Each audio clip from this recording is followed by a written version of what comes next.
الحمد للہ رب العالمین والصلاة والسلام علی رسولہ الامین اما بعد وَلَقَدْ اور البتہ تحقیق انزلنا ہم نے نازل کیا الیک آپ کی طرف آیات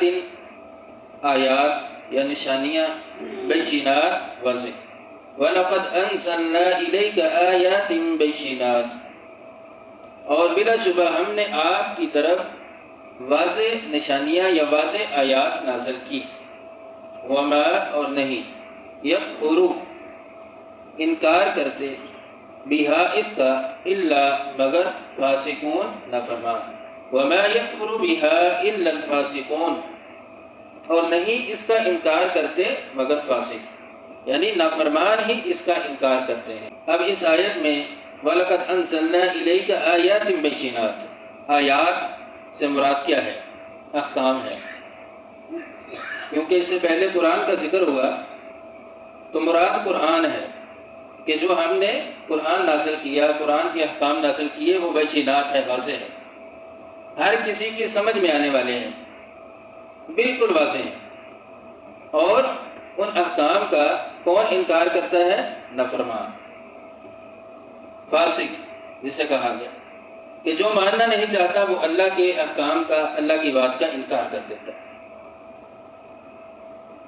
آگے فرمایا ابا کلما ابا اور کیا کلما جب کبھی عہدوا انہوں نے عہد کیا یعنی یہود نے عہدن کوئی عہد نبذہ تو پھینک دیا اس کو یعنی اس عہد کو فریق ایک گروہ نے منہم ان میں سے ابا کلما عہدوا عہدا نبذہ فریق منہم اور کیا جب کبھی انہوں نے عہد کیا تو اس میں سے ایک فریق نے اس کو پھینک دیا بلکہ اکثرہم ان کے اکثر لا یؤمنون نہیں ایمان لاتے بل اکثرہم لا یؤمنون بلکہ ان کے اکثر ایمان نہیں لاتے۔ تو اب کس عہد کی بات کی ہے اللہ رب العزت نے کہ جب بھی کوئی عہد کیا تو اس عہد کو ان میں سے ایک گروہ نے توڑ دیا، تو اس عہد سے مراد اللہ کے ساتھ بھی عہد ہے اور نبی صلی اللہ علیہ وسلم کے ساتھ جو عہد کیا وہ بھی مراد ہے۔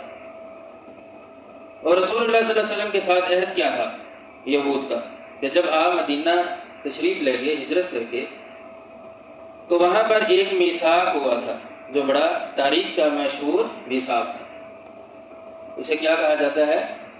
میثاق مدینہ۔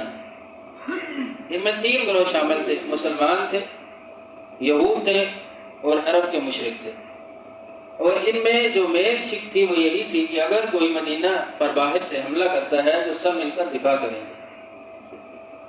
تو کیا انہوں نے بدر میں، احد میں، اس کے بعد جو غزوات ہوئے ان میں دفاع کیا؟ نہیں، یعنی انہوں نے عہد کو توڑ دیا جو نبی صلی اللہ علیہ وسلم کے ساتھ کیا تھا۔ تو پھر اس وجہ سے ہی رسول اللہ صلی اللہ علیہ وسلم نے ان کو مدینہ سے نکال دیا۔ بنو قینقاع کو 2 ہجری میں، بنو نذیر 4 میں، بنو قریظہ 5 ہجری میں مدینہ بدر کر دیا گیا۔ تو یہ عہد انہوں نے نبی صلی اللہ علیہ وسلم کے ساتھ کیا اور اس کو توڑ دیا یعنی پھینک دیا۔ اور اللہ کے ساتھ کتنے عہد کیے یہ ہم پڑھ چکے ہیں کہ بار بار عہد کیے، پھر عہد شکنی کی۔